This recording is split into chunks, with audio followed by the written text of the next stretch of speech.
Hello and very warm welcome to all our viewers in Nigeria and around the world to the AM News here on Global Television, coming to you live from Nigeria's capital, Abuja. I am Uji Agumofwegbe, reminding our viewers that Global Television is on DSTV channel 365 and Star Times channel 276.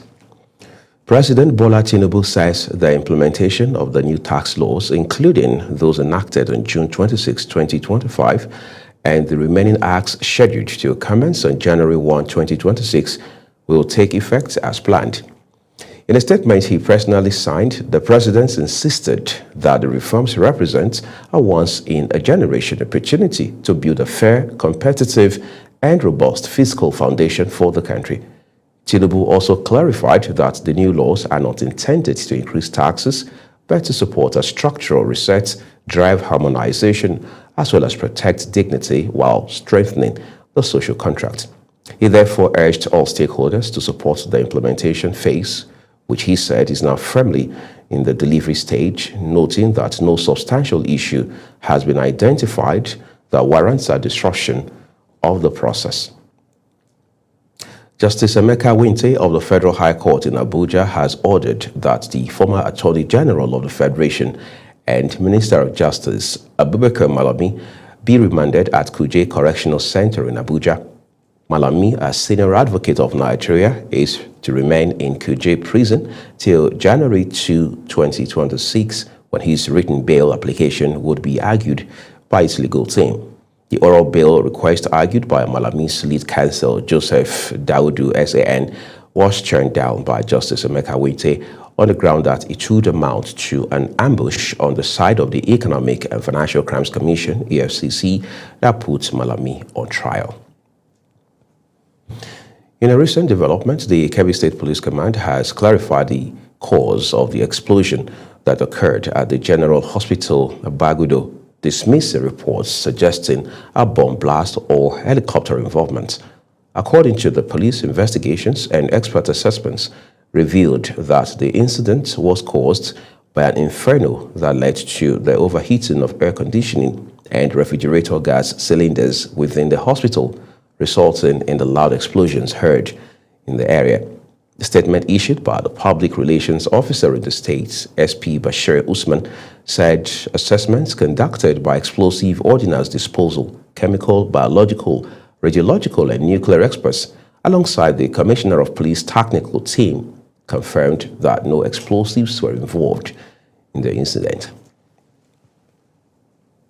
The Deputy Speaker of the House of Representatives, Benjamin Kalu, says President Bola Tinubu is set to launch an unemployment benefit scheme aimed at cushioning the effects of joblessness among Nigerian youths. Kalu made the disclosure at the town hall meeting of the Renewed Hope Partners held in Bende local government area of Abia State, where he also announced a 1 billion naira support package for 2,000 small and medium-scale enterprises across the state. According to him, the proposed unemployment benefits scheme is among several social protection programs in the pipeline under the Tinubu administration to address economic hardship and strengthen citizens' welfare. The federal government has dismissed claims that it is targeting opposition figures in its anti-graft efforts. Minister of Information and National Orientation, Mohammed Idris, clarified that the government has no plans to unlawfully arrest, detain, or prosecute opposition leaders. The statement came in response to a fabricated document alleging that the creation of a non-existent multi-agency task force called Arrest, Detain, Prosecute for very important persons. Idris explained that the document falsely claims a task force involving the EFCC, ICPC, and the NFIU, coordinated by the Office of the National Security Advisor, with the intent to aggressively target prominent opposition members, particularly within the African Democratic Congress. The federal government has rolled out their local government proof of address and power of attorney projects, an initiative designed to strengthen national security, improve citizen identification, and enhance service delivery across the country. The project, initiated by the Association of Local Governments of Nigeria, ALGON, was formally approved through a circular issued by the Office of the Secretary to the Government of the Federation. The circular stated that the Power of Attorney scheme took effect from October 1, 2025. However, implementation is at various stages in different federal and state ministries, departments, and agencies. After the Christmas holidays declared by the federal government, civil servants across the country have returned to work. At the National Secretariat in Abuja, activities have gradually picked up as workers resumed official duties. Correspondent Ubang Usoro. The Christmas break is over. Public offices at the National Secretariat in Abuja are once again coming alive. Following the federal government's declaration of public holidays to mark the Christmas celebrations, civil servants had been away from work, spending time with families and loved ones. As the office reopened, workers were seen arriving early, signing attendance registers, and settling into their various duties, although activities appeared low in some ministries and departments. While some offices recorded near full attendance, others experienced low turnout. Some workers attributed the situation to post-holiday fatigue and travel delays. Despite this, essential services and administrative offices gradually resumed, signaling a steady return to normal government operation. Ishmael Badamasi, a civil servant who spoke to us, said he is grateful for the holiday, but it's time to get back to work. This is a festive period, and many people travel home to go and celebrate Christmas and New Year. As you can see around the Federal Secretariat, not many have returned yet, but there are still few civil servants in the offices. Others who spoke said that some civil servants had traveled and may not resume until January 2026. Work have resumed. People and the office today, they came to the office. So the federal government gave the 25th and 26th of December as public holidays. Today we visited the Federal Secretariat here just behind me to check if civil servants are back to work. And for those who spoke to us, said yes, they are back to work today, being the 28th of December, but a lot of persons are not still at the office. Some are because they've taken their leave during this festive period, and some because they say there are nominal roles to play at the office. My name is Ubang Usoro for Global Television News. Well, thank you, Ubang. The new year is just hours away, and across Nigeria, the atmosphere is filled with excitement, hope, and renewed expectations. As 2026 approaches, many Nigerians are looking forward to celebrating the moments in different ways, despite prevailing economic and social challenges. Global Television's Ubang Usoro again reports. From religious gathering and family reunions to quiet reflections and community celebrations, Nigerians say the new year represents a fresh start and an opportunity to embrace better possibilities. For many Nigerians, the countdown to the new year is more than a celebration. It is a moment of gratitude and hope. Some residents say they plan to usher in 2026 in churches and mosques, thanking God for the gift of life and praying for a better year ahead. I plan to spend this new year very fantastic chill, with good health, because without health we cannot spend the new year. I'll spend it normally. Even today is my birthday, so me and my brother will soon go for photo shoot. Others say they will celebrate with families and friends at home, sharing meals, exchanging goodwill messages, and reflecting on the lessons of the outgoing year. As always with family. Well, the year is always very busy. However, some Nigerians admit that the economic realities will influence how they celebrate, opting for modest gatherings while still remaining hopeful that the new year will offer improved living conditions and opportunities. Despite individual differences in celebration plans, a common message cuts across the voices of the streets: hope for peace, progress, and prosperity in the coming year. As the nation counts down to 2026, Nigerians remain optimistic, believing that the new year will open doors to better days ahead. Ubang Usoro for Global Television News. Rising insecurity across Nigeria is increasingly putting the education sector under pressure with boarding schools outside major cities becoming a growing concern for parents.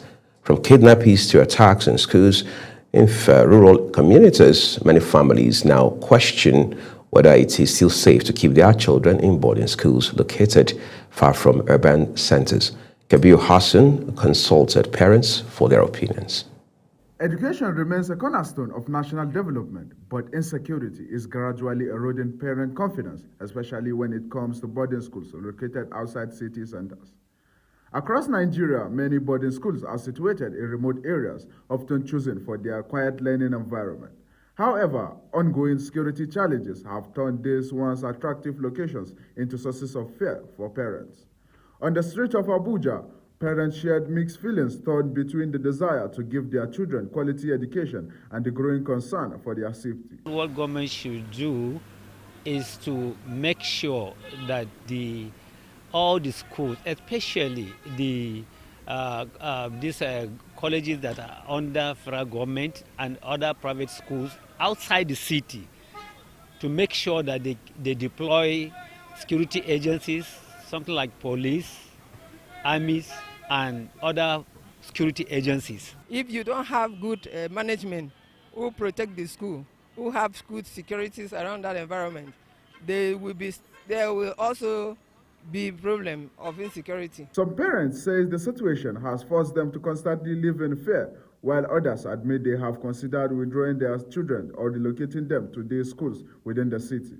They argue that while education is important, safety must come first, especially in a country grappling with persistent security threats. Parents should allow their children to stay at home for now because their safety is more important than education. The best thing the federal government should do is to make sure that the police, the army, and other security agencies are being deployed to various schools across the country. The security must be technologically oriented, not just technology doesn't compromise. You hear of security operatives depart from a checking point, then there's an attack. But with the technology, it should not compromise. Many wondered continued insecurity could discourage enrollment in boarding schools and further strain Nigeria's education system. Parents are calling on government at all levels to strengthen security around schools, particularly those in rural and semi-urban areas, to restore confidence and protect the future of Nigerian children. Kabir Hassan, reporting for Global TV News.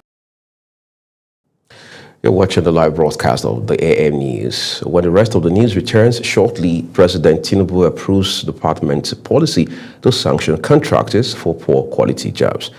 Details coming shortly, plus foreign and sports stories for you on the other side of this break. Please do stay with us.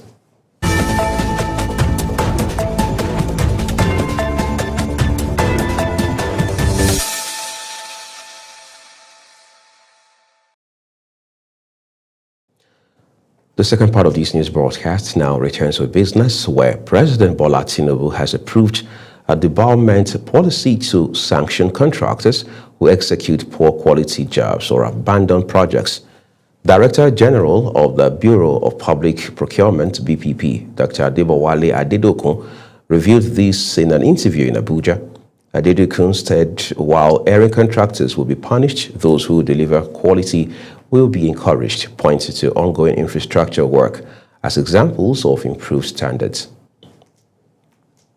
Dangote Group has announced a 10-day credit facility backed by a bank guarantee for petrol station owners and dealers, alongside free direct delivery and other incentives as part of a new supply arrangement. The company disclosed this in a statement posted on its official X handle, inviting petrol station operators across the country to register to benefit from the offer. The statement added that participating dealers will enjoy a 10-day credit facility backed by a bank guarantee with a minimum order requirement of 5,000 liters.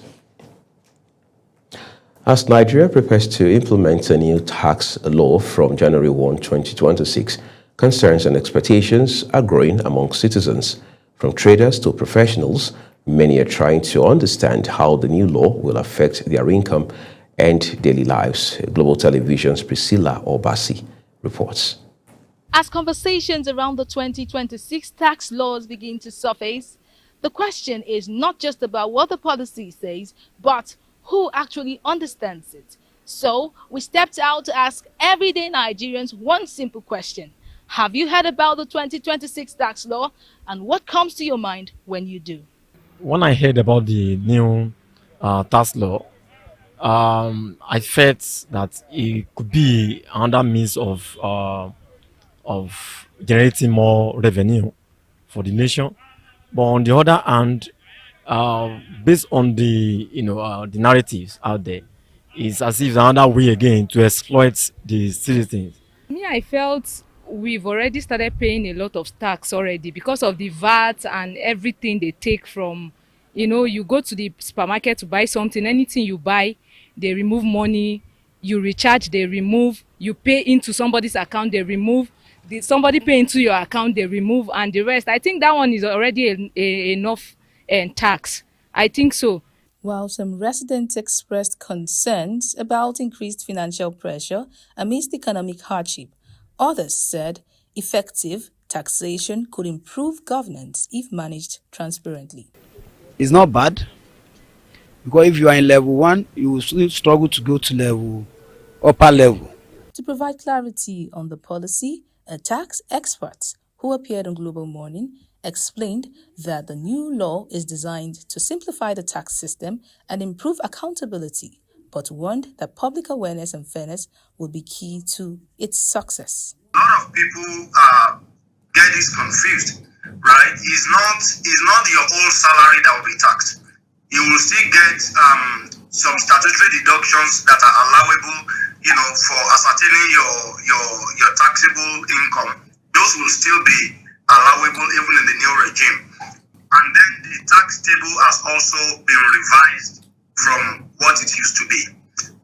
As the policy draws close to implementation, the conversation continues around communication, trust, and implementation. For now, the conversation continues. I am Priscilla Obasi, reporting for Global Television News.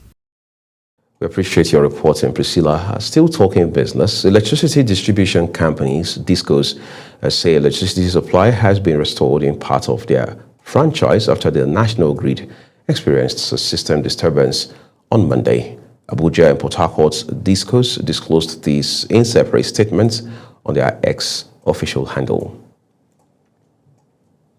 Let's take the news beyond Nigerian shores now. The United Nations Security Council is sharply divided following Israel's decision to recognize Somaliland as an independent and sovereign state, a move that has drawn strong criticism from most council members and prompted an emergency meeting in New York.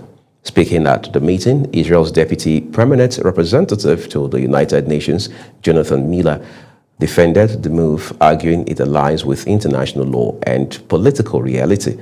He said Somaliland's historical sovereignty, more than 3 decades of self-governance, and its capacity to act as a responsible international partner meets the legal criteria for recognition.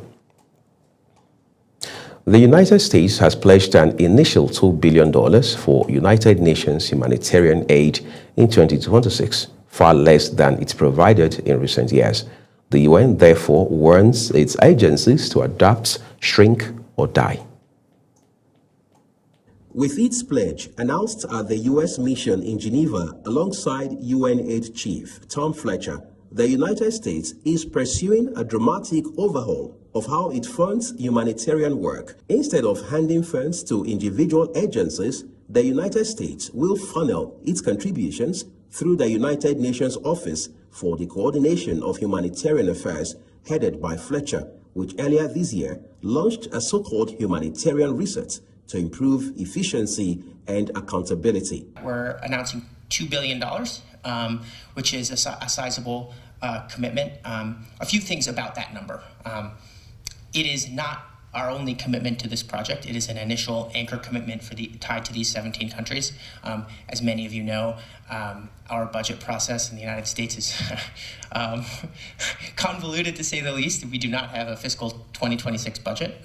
So, I think, as Tom said, we're going to be spinning up this new system, and we're going to hold him to account. And I think he expects that, as he just said. Fletcher, who is British, said the U.S. pledge is an extraordinary commitment, noting that reform of the humanitarian system is in the pipeline, with an opportunity for U.S. taxpayers to see how their money is saving lives. $2 billion goes a huge way to saving millions of lives, and it anchors this plan for 2026, where we are seeking to reach 87 million people with life-saving support.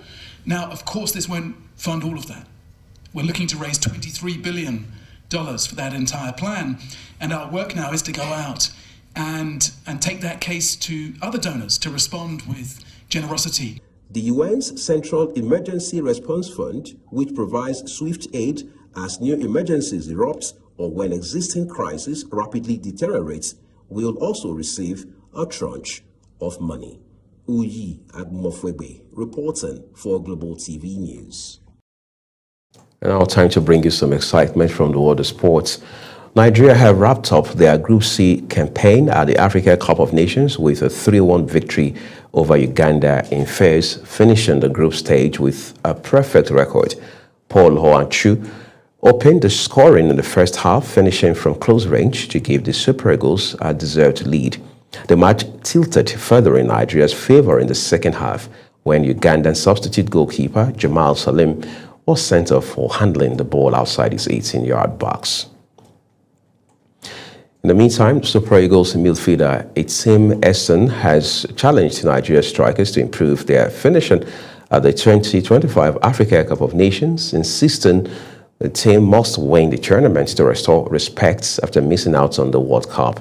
Essen, who won 24 caps for Nigeria and was part of the 1987 FIFA World Youth Championship squad, noted that what matters most is taking the 3 points from the group stage and finishing top of the group.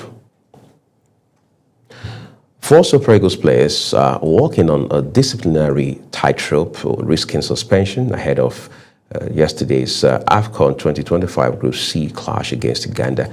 This follows the yellow cards they had received in their AFCON 2025 Group C fixtures, 3 against Tunisia on December 27 and 1 in their opening match against Tanzania. And as it's on news, the AM News here on Global Television, we'd like to thank you for watching, as well as remind you that Global Television is on DSTV channel 365 and Star Times channel 276. We encourage you to interact with us, as well as subscribe across all our social media platforms using @Global TVNG, as well as other handles as you now see on your screen. I am Uyi Agmofwegwe, appreciating you for your time. Starting shortly is Global Morning.